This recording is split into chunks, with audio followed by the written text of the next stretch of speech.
18th of March 2020, when I made the first broadcast on the issue of the global pandemic of the COVID-19, I told you of the two characteristics of this disease. As I said, just in case the camera missed, I said right from the 18th of March 2020, when I made the first broadcast on the issue of the global pandemic of the COVID-19, I told you of the two characteristics of this disease. The two characteristics were, on the one hand, until we get a vaccine or a cure, this disease is very dangerous. It is a killer and also a possible disabler, even if you do not die and survive its attack. In the USA, 196,465 people have died from this disease in the last 6 months, many more than the 58,000 Americans that died in the 10 years of the war in Vietnam, which was between 1964 and 1974. 134,000 Brazilians have died, 35,000 in Italy, 30,000 in Spain, 41,000 in the UK, 85,000 in India, 15,000 in South Africa, and 646 in Kenya, etc. Furthermore, among the many that survive, some may get scarring, enkovu, of the internal organs, the lungs, and the other organs are affected through secondary means of intravascular coagulation, according to these doctors. Therefore, as one doctor working for the USA Center for Disease Control said, in quotes, "It is much better not to have this disease," end of quotes. So the idea that we shall get the disease and be cured, yes, you may be cured, but one is not sure whether you will have your full life again. This is the first characteristic of this disease: killer and also possible disabler. This is the first characteristic.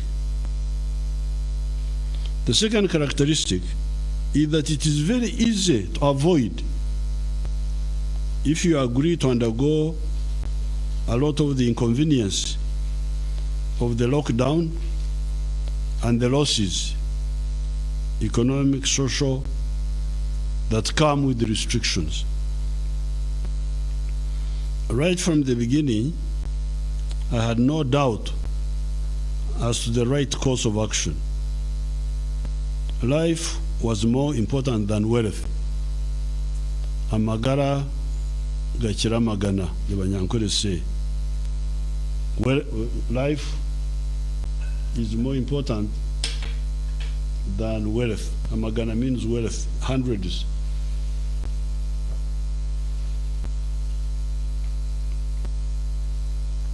That is why, between the 18th of March and the 30th of March 2020, I, with the approval of the National Task Force and the Cabinet, imposed a total of 35 restrictions as follows. We closed all the educational institutions, which account for 15 million young Ugandans. We suspended communal prayers in the mosques, churches, or in the stadia and other open-air venues. We stopped all public political rallies, cultural gatherings, or conferences. Banned Ugandans from moving to or through Category 1 countries that had had a large number of corona cases by that time. We only allowed returning Ugandans provided they underwent mandatory quarantine at their cost for 14 days at a venue identified by the Minister of Health. We, however, allowed the non-agricultural gatherings, gathering points, e.g. factories, hotels, large plantations, markets, tax parks, etc., to continue provided they followed the SOPs put out by the Minister of Health. We discouraged the hexagonal, extravagant, Ugandan-style weddings.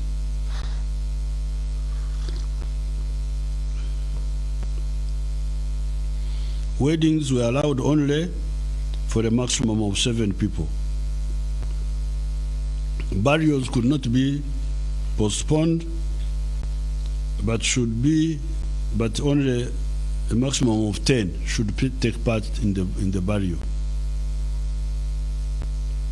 We suspended the weekly or monthly markets, such as cattle auction markets, Ebukomera, and food markets of Tare in the rural areas.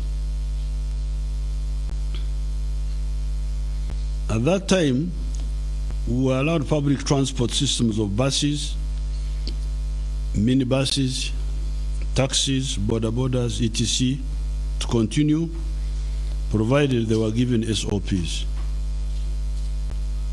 We suspended all the discos, dances, bars, sports, music shows, cinemas, and concerts. We advised the public to maintain hygiene measures such as not coughing or sneezing in public, no spitting, washing with soap and water or using sanitizers, regularly disinfecting surfaces such as tables, door handles, and not touching your eyes, nose, or mouth with contaminated and unwashed hands. We advise the public on good nutrition, on how to strengthen the body defense system. We stopped all passengers coming to Uganda by air, land, or water. This affected incoming planes, buses, taxis, or boats. We closed the Entebbe International Airport and all the other border points of entry except for cargo aeroplanes and for trucks, cargo trucks. We prohibited pedestrians from entering into the country from the neighboring countries.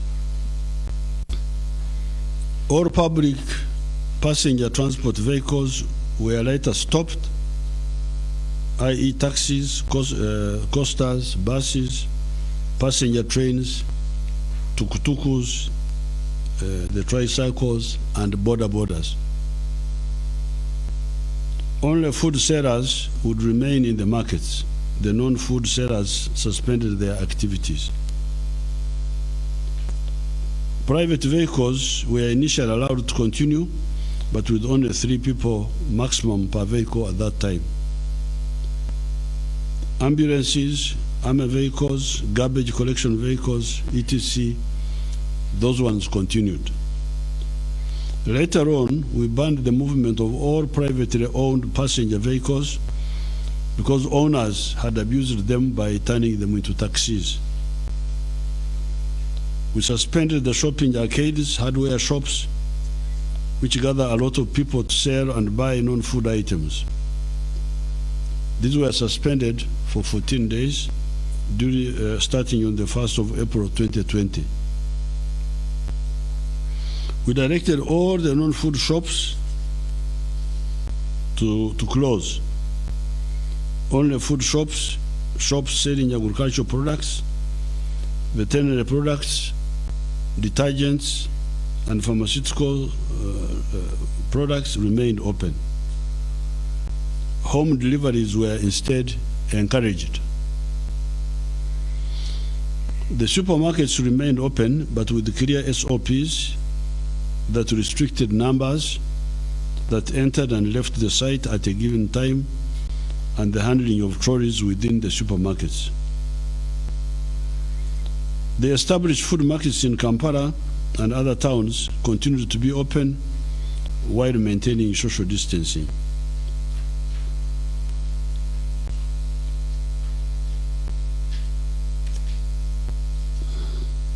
The sellers were not allowed to go home during the 14 days. They had to arrange to stay nearby for that duration.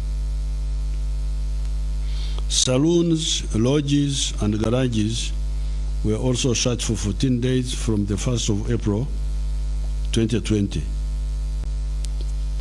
Like the farms, factories could remain open,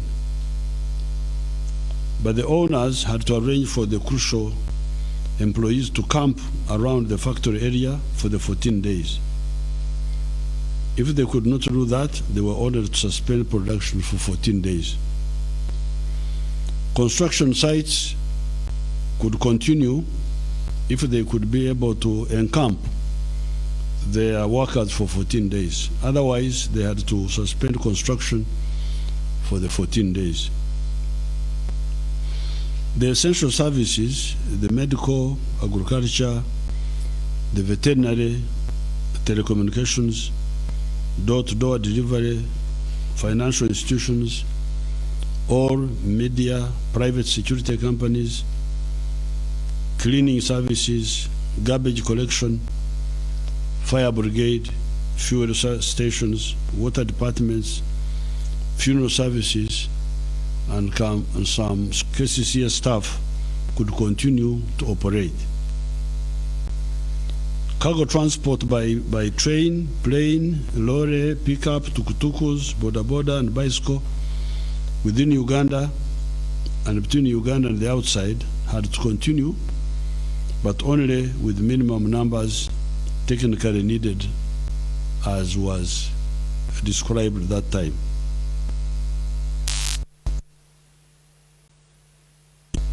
Told not to close business on account of not paying taxes in those 14 days.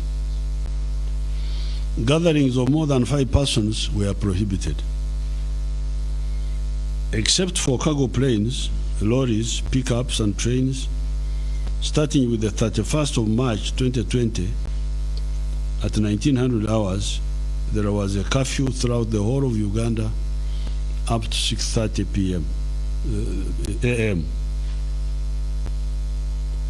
In order to deal with other health emergencies, permission could be sought from the RDC to use private transport to take a sick person to hospital. Additionally, government vehicles that did not belong to UPDF, police, prisons, or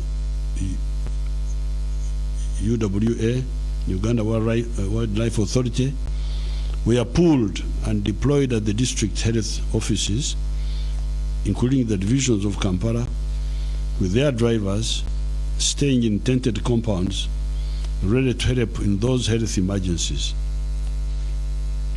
Those vehicles were under the command of the district medical officer.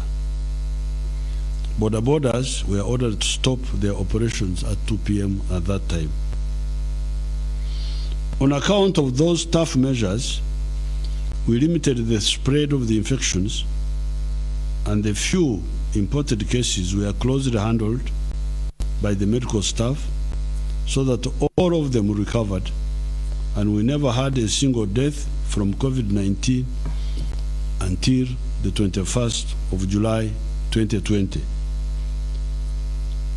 This was a period of about 126 days of battle with the coronavirus without a single death. Congratulations, Ugandans, for that historic achievement. This proved that the COVID-19 virus could be avoided and the few infected could survive if you acted right. As usual, we had the usual enemies of Uganda and Africa who started saying that there was no COVID-19 and that it was dictator Museveni who was using the cover of the COVID-19 to stop the opposition from winning over the masses. In any case, after careful study of each situation, we and the scientists are getting convinced that provided we strictly adhere to the guidelines, we could reopen many sectors of the economy and activities such as public transport, border borders, non-food shops, hotels and food restaurants, using private cars, etc. There were detailed guidelines for each activity. Our scientists are sure that if people strictly adhere to the guidelines, they will be safe. Let us take the example of public transport. A vehicle, a minibus, which should normally carry 14 persons, was now supposed to only carry 7 persons and no air conditioning, and provided everybody is putting on a mask and so on, activity by activity. If the vehicle owners and the passengers adhere to this, people would be safe and the activity would go on without any problem. The problem, however, is that many people, spurred on by the false prophets who are saying that there was no danger, never bothered to adhere to the guidelines. In the book of Galatians, chapter 6, verses 7 to 8, it says that whatever man sows, that is what he will reap.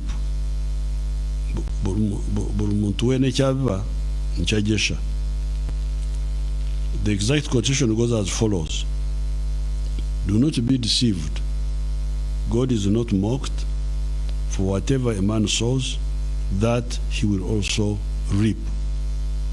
For he who sows to the flesh will of the flesh reap corruption, but he who sows to the Spirit will of the Spirit reap everlasting life.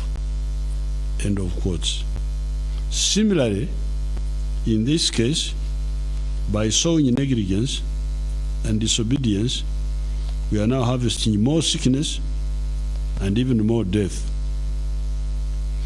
Yet God had shielded us from the death until the 21st of June 2020.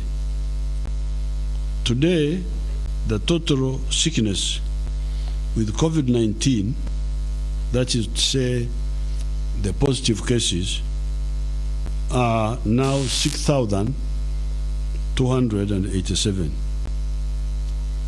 Those who have recovered are 2,616. And those who have died are now 63. Nevertheless, we cannot reverse the relaxation measures themselves, but we should put emphasis on the observance of the respective SOPs, activity by activity. The increasing number of the people dying from the corona, which has covered the young and the old, the unhealthy and the healthy, people with no what they call comorbidities, should by now have convinced the skeptical that this is no joke. Our sensitization should now shift to the individual and to the community to look after his or her life, his or her health, and their health as a community. No bunching or crowding. Always wear a mask while in public or even at home if you are with strangers. Ensuring social distancing of 4 meters from one another in public or even at home in case you receive new people who have not been part of the household recently. Constantly washing your hands with water and soap or with alcohol-based sanitizers. Never touch your nose, mouth, or eyes with unwashed hands. And in offices and other workplaces, always sanitize surfaces with alcohol-based sanitizers, as well as sterilizing documents with sterilizers that reach the temperature of 65 degrees, because this virus cannot survive at that temperature or beyond. Given this avoidability vis-à-vis the virus, provided the SOPs are strictly followed at the group and personal levels, the virus could and can be contained. Therefore, my job today is to again emphasize the 2 tasks. 1, for group behavior, and 2, for individual behavior. With this emphasis, it is now time to further relax the restrictions as follows. Number 1, we have decided to reopen schools for the candidate classes of P7, S4, S6, finalists in tertiary colleges, and finalists in universities. Why? Number 1, we think that it is safe because the finalists in each learning institution are a much smaller number compared to the total enrollment in these centers.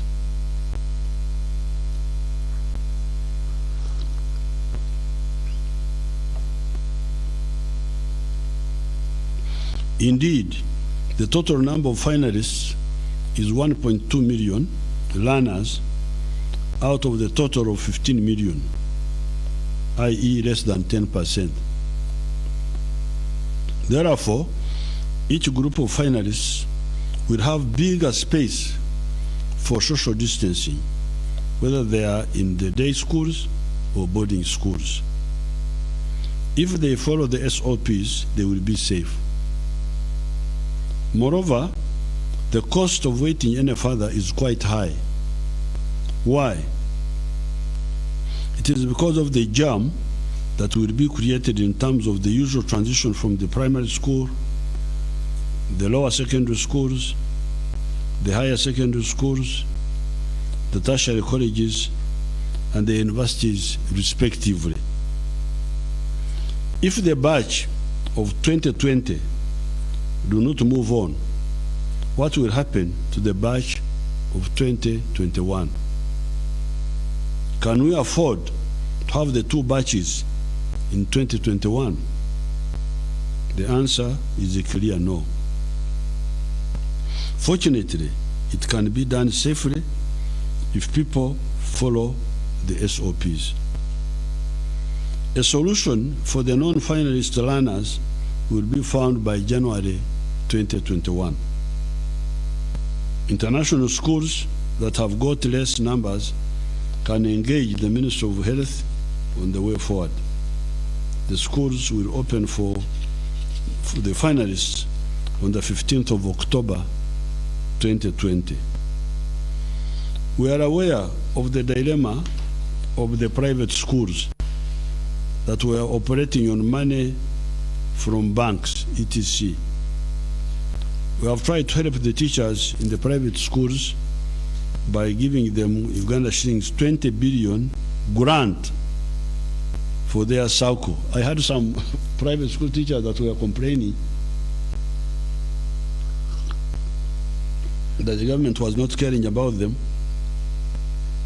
this is a grant, not a loan by the government of 20 billion shillings. It's a grant.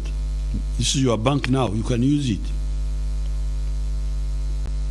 We shall continue to study and see how the government can affordably further support these Ugandans, the teachers in the private schools. The schools will now open in the limited way pointed out above. If for some reasons there are private schools that cannot reopen on account of the obvious disruption of the business of the private schools, because the private schools were doing business, education as a business. They were doing education as a business. Now the business atmosphere is not good because of this disease.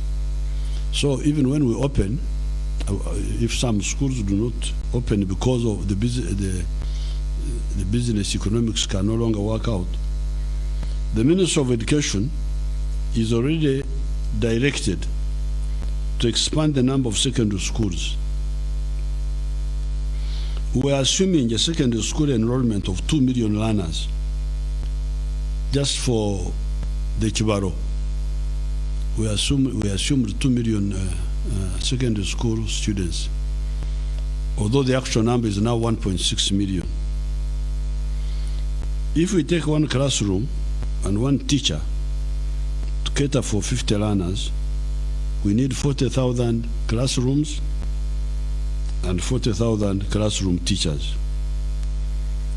If you assume a school of 2 streams per class up to S4, and then a science and an arts class for S5 and S6, each school would be having 12 classroom units.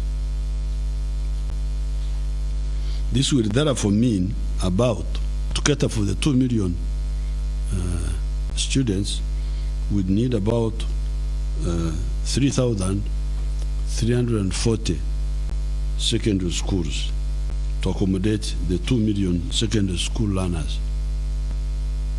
The government already has 1,267 secondary schools, and we are planning, although this number keeps changing. The other day they were talking of another number, but now they are talking of 1,267 secondary schools, government ones.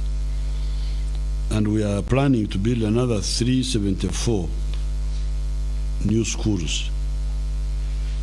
I direct the Minister of Education to study the number of community schools that the government can take over in the areas that do not have government secondary schools. If the worst comes to the worst, the government should have the capacity to absorb into government schools all the learners and even the teachers that are shed off by the private schools on account of the financial difficulties facing private schools precipitated by the COVID-19 crisis.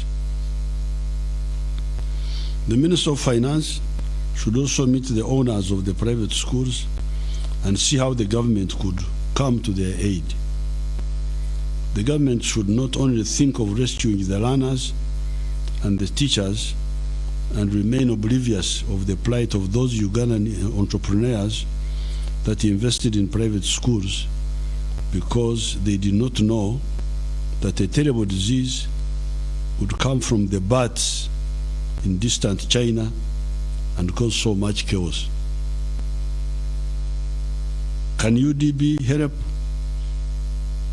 What is the magnitude of the money involved? The government plan for distance learning through the provision of the 9 million radio sets is on course. The money is available and those radios will be provided. That route of alternative learning will continue to be consolidated, not only for dealing with the present crisis, but also for the future. I would want Ugandans to really understand the importance of this distance learning. In other parts of the world, learning is continuing. The children don't have to take the risk of going to gather. They learn through the internet.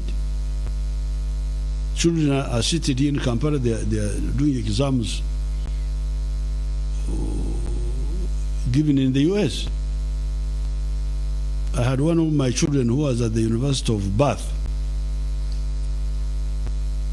He had not finished his last some of his last papers. He ran here and he did his papers here and he finished. He's here with us. So this route of distance learning is a very good route, and we're going to consolidate it. Now some people are saying, Museveni, you are wasting money. When you buy the radios, the fathers will take them from the children and use them to listen to disco.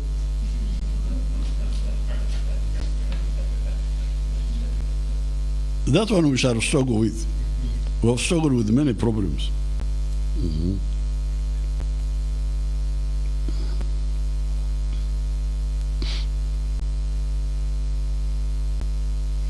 That strategy of distance learning may have some advantages, such as democratizing access by all to good teachers.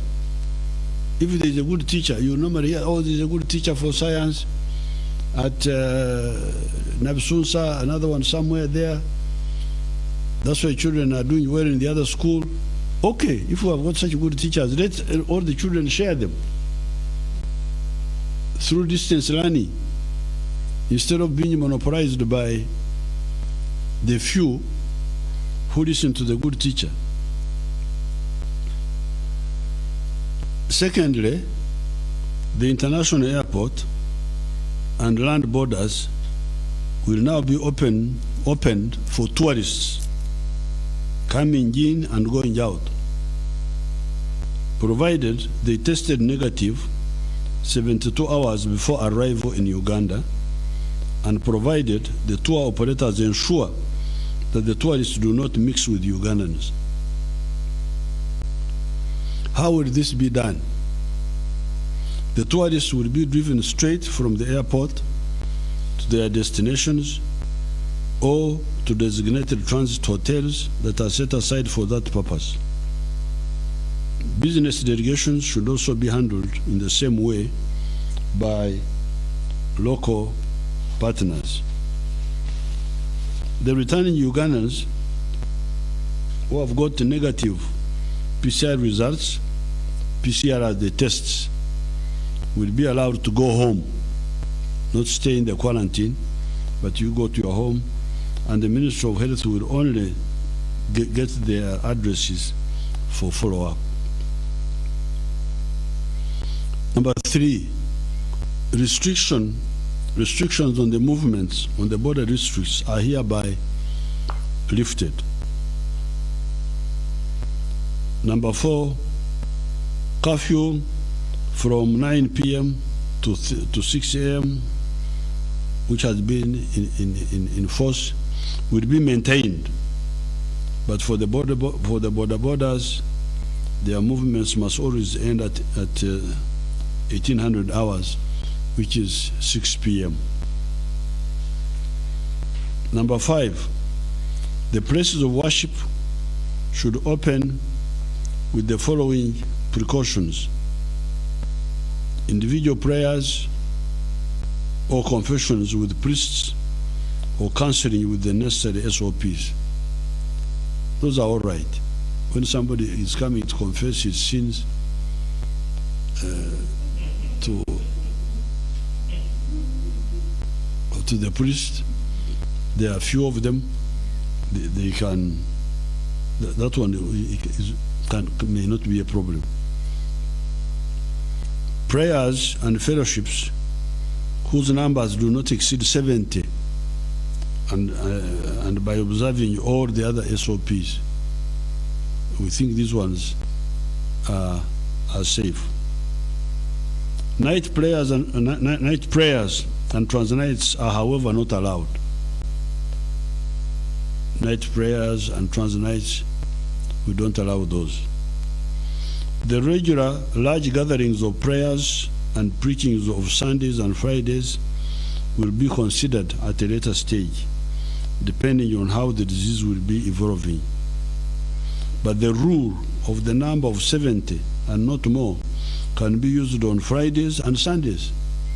So that rule of not more than 70 can actually be used on a number of days. You can have some on Monday, another group on Tuesday, and Friday, as long as the numbers are 70. There should be no Sunday school for children. Let the enemy first go away before the children are involved in this congregating. Okwerundana, they say, the Wanyankole call it.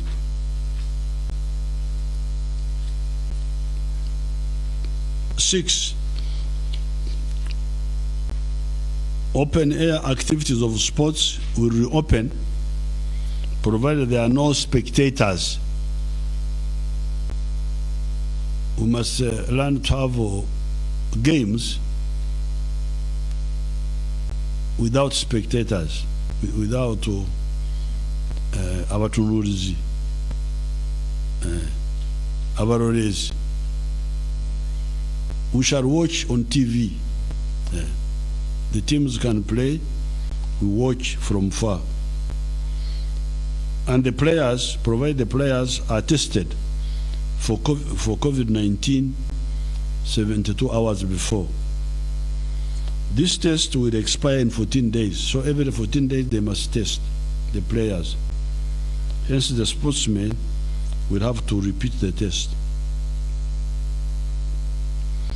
Sportsmen and women should remember that masks should not be worn when you are engaged in strenuous exercises. B, with tournaments, teams should be quarantined for the whole season of the competition.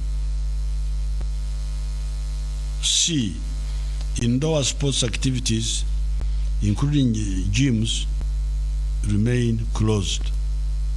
Those indoor things are very dangerous because that's where the virus spreads. Why do we say those should remain closed? It is because the virus spreads more in enclosed spaces. Number 7, casinos, gaming centers, and cinemas remain closed. Why? It is because those activities are in enclosed spaces and are not compatible with social distancing. 8, bars shall remain closed. Why? It is because bars, apart from many of them being in enclosed spaces, which phenomenon favor the rapid spread of the virus, are not known for sobriety. And lack of sobriety is not compatible with health safety through the observance of the health SOPs. Abatamivu tebasobola okwefuga, tebasobola kwekuuma. That's why really bars, I know many Ugandans like bars, but you can get drunk at home.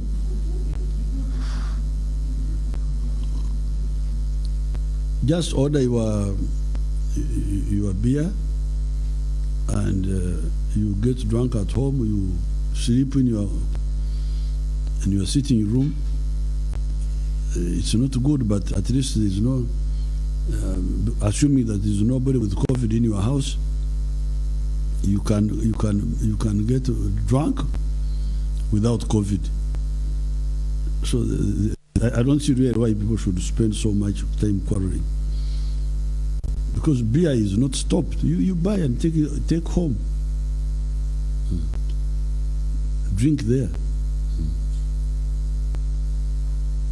Number 9, hotels will continue operating following the SOPs agreed with the Ministry of Health. We had already addressed those before. 10, restaurants should continue to emphasize the takeaways.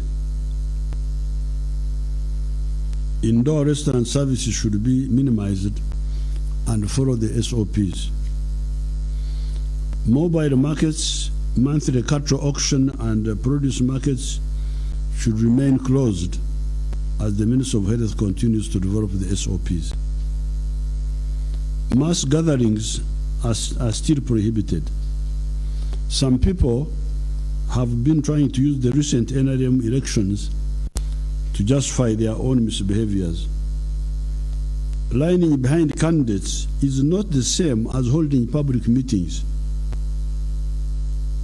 Lining behind candidates would have been done scientifically. If our people were mindful, they could have done it.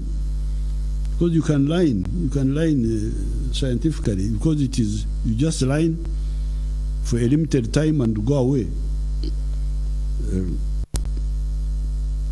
If the organizers had been serious. But with public meetings, there's no way you can observe social distancing. If you're having a rally, how are you going to organize social distancing? A rally, how? Especially in the rural areas with the small football pitches, small open spaces, where would you do social distancing?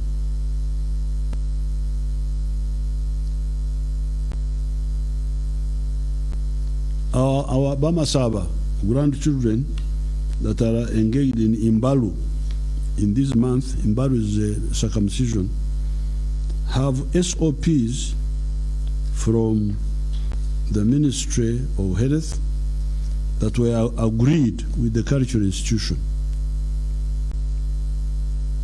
But I hear that these SOPs are not being followed. That's what I hear. There should be no processions dancing Kadodi,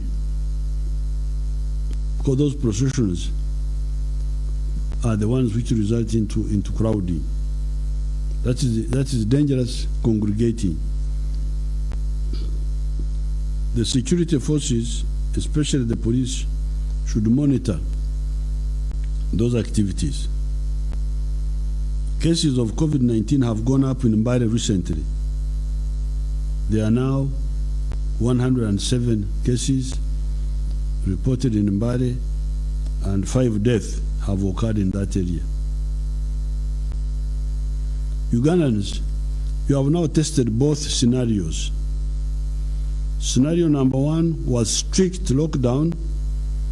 We started with until the 4th of May 2020. During that time, the infection was low and there were no deaths. When we effected the interim relaxation measures, the infections expanded and the death increased. One means safety and no death. The other means more infections and death, especially if you do not observe the SOPs. Yet, we cannot and should not remain in lockdown indefinitely. Why? It is because the economy must grow. Otherwise, bigger problems may show up. Besides, in many cases, lockdown is not necessary. Why not? It is because we have already shown you how to be safe. We have shown you how we can be safe. It's not a theory. It's not something that you read about in the book. It's not something that you had. It is something that we did.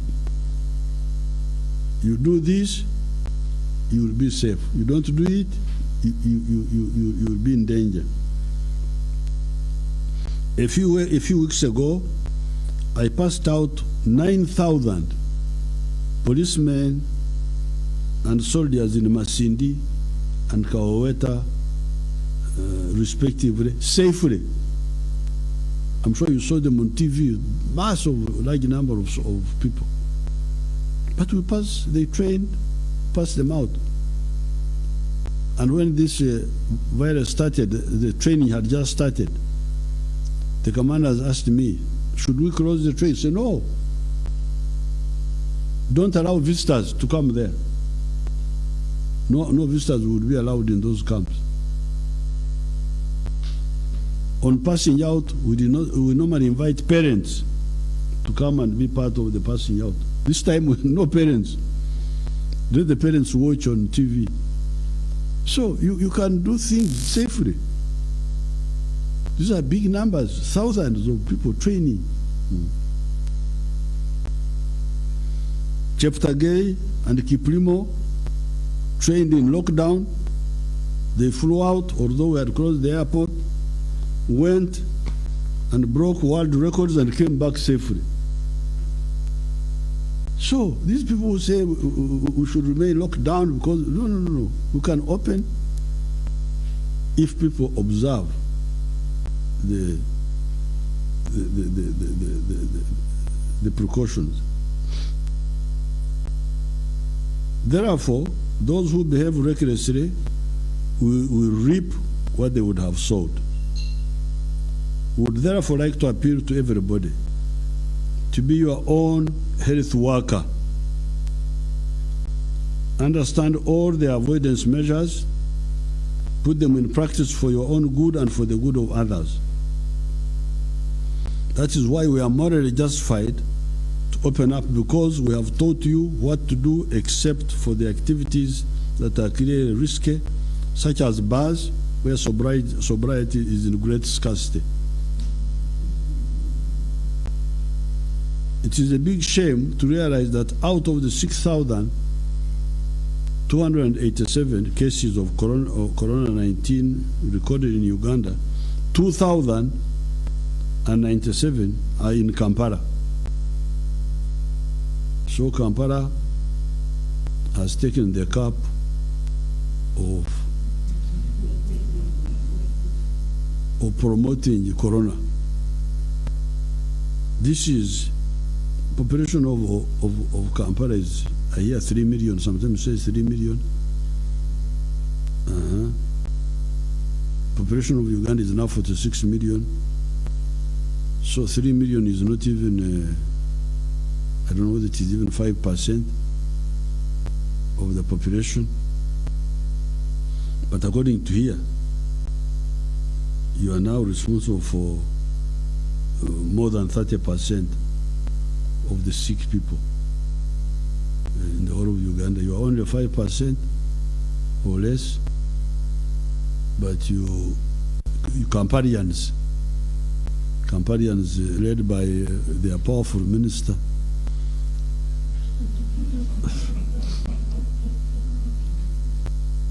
Beta Mongi, who is here, they are responsible for now 30%, more than 30% of the corona cases. Why? Indiscipline and confusion. Nolecha abana Kampala muluna bagamba kwekuba mu kifuba. Kwekuba ko mu kifuba mwebuuze ku lwaki mmwe mututula ekikopo kino ekyasenyiga omukambwe. In the villages, people are so vigilant. They hunt any newcomer and hand him to the health authorities. I don't know whether these people have, if they can give us figures of where the virus has gone up to the villages. Next time we shall share those with you.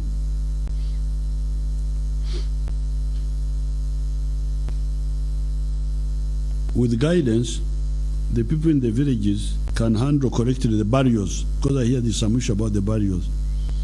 People try to gather, and weddings. It is the Kampalians, Abana Kampala, that need to reform. Again, I totally reject the logic of those that complain about the effects of lockdown as if it is the government that caused the virus. I've told you before of the Nyankore proverb. Chifu cha mutuma ngwenju yasya atumunyarire mbyame. Here, the Banyankore were referring to somebody of limited understanding who was told that the house was on fire, but for him he said, prepare the bed for me to sleep. Sleep where?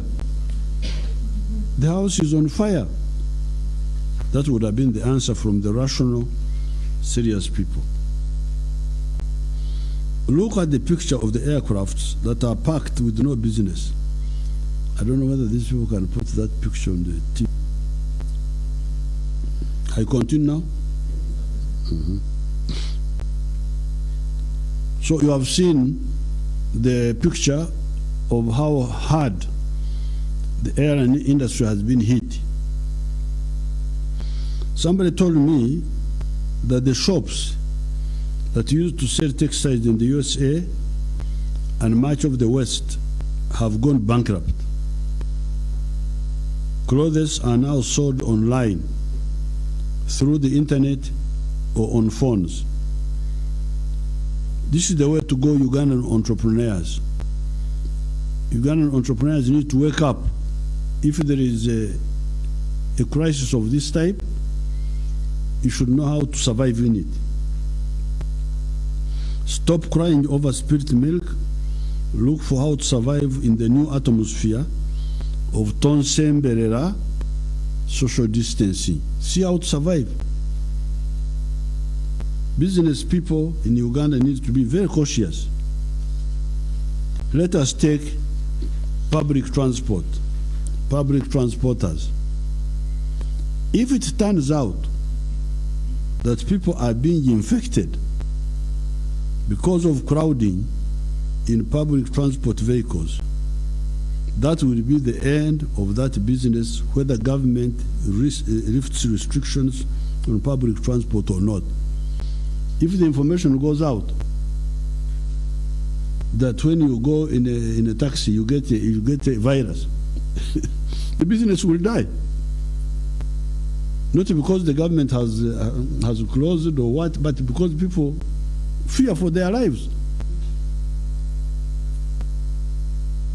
Some of the countries have opened, like we are now, we have opened we're going to open the airport. People may not come because they fear to fly. So if you care about your business, make it safe. If you want the hotels to open properly, open slowly, let people gain confidence that there is no danger by them coming to your hotel. If it is a public means of transport, make sure that you follow the regulations so that people are sure of their safety. If they don't, whether the government opens or not, those businesses will die.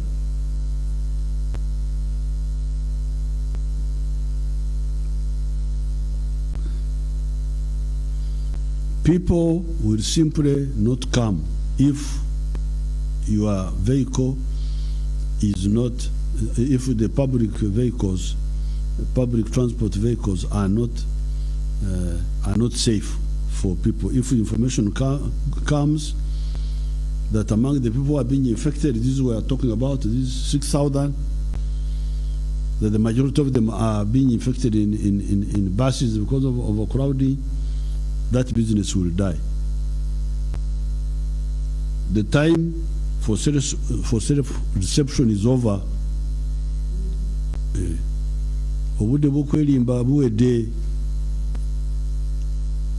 Even if the government doesn't close the business, if you conduct yourself wrongly and people get at risk, the people will themselves boycott your business. Let us be serious. I cannot end this broadcast without talking about our scientists who have guided us through this crisis and who are also working on the 3 lines of our own diagnostics, our own vaccines, and our own therapeutics. Our scientists are looking for the vaccine. They are looking for our own diagnostics. They are looking for a possible therapeutic. Stay tuned. There may be pleasant news in the coming month from that side. We have given them all the support as far as the necessary funding is concerned. I'm sorry about the fire which was in the building of Makerere.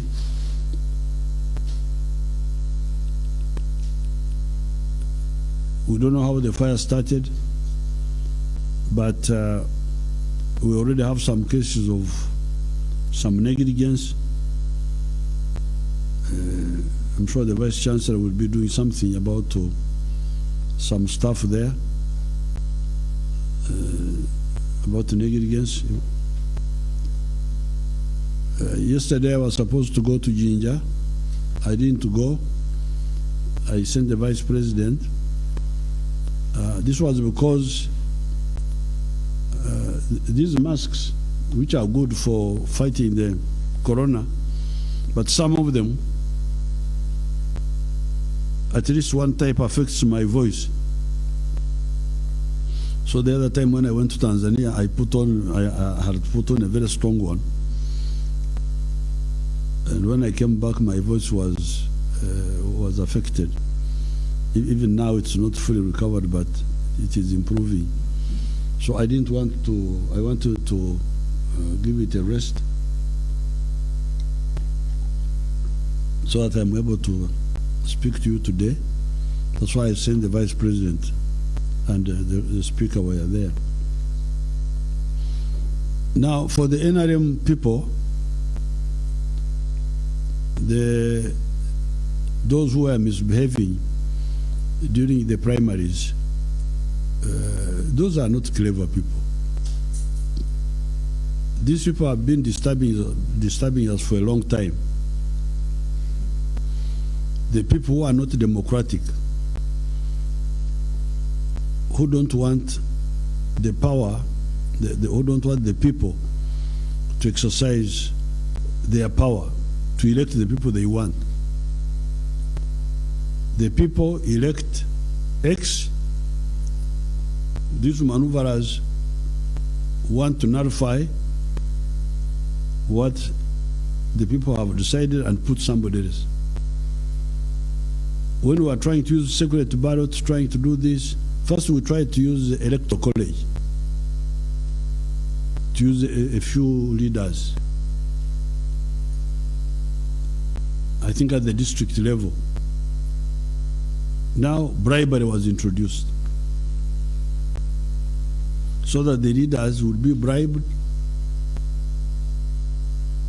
to select flag bearers who are not popular with the people. That's why there was a demand that we should go for universal selection of flag bearers. Now, when we did that, then they started manipulating the secret ballot. Recently, that's when we decided to go to lining behind candidates. Incredibly, some of these people thought they could also cheat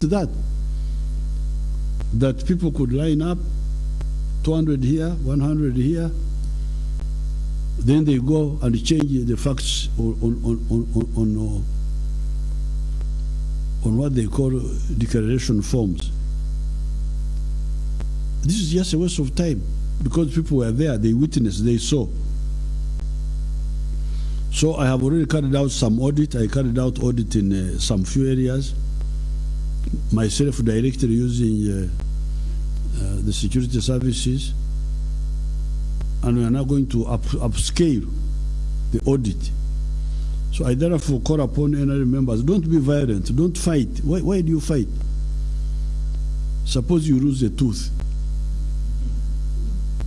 in this fighting, and you go with the edible, or you are you cannot speak properly because you lost your tooth. fighting useless. There's no need to fight. Just get the facts, write to this man Tango Doi, give copy to Secretary General, but also give copy to the RDC. The RDC, some of them were involved, but this time they will see that it's not a joke. So that we get the complaint. Nobody will sit on your letter, I can assure you of that. Anybody who does will go to jail. Now, we shall come and audit what happened.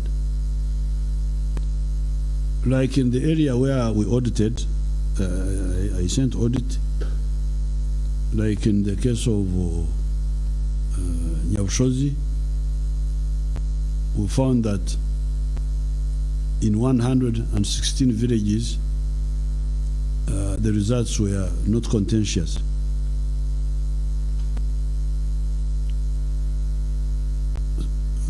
They were all agreeing. There were 56 villages where results had been changed, and we put back the results. And now we know who is ahead with the 172 villages, 116 plus 56. But then there are 28 villages that did not vote because of the confusion created. So I have written to those concerned to organize a repeat in the 28 villages, and then we shall get the answer. The facts are there. In Bukanga, the same. In Isingiro South, Isingiro North, we are doing some work in Chenkwanzi, some work in Buyende, and everywhere we shall send these teams. So don't fight, don't quarrel, but be firm. Don't allow anybody to cheat, to nullify our democracy. But no need for fighting. Don't fight, don't riot. It's not necessary. Just point out. I thank you. I wish you good luck.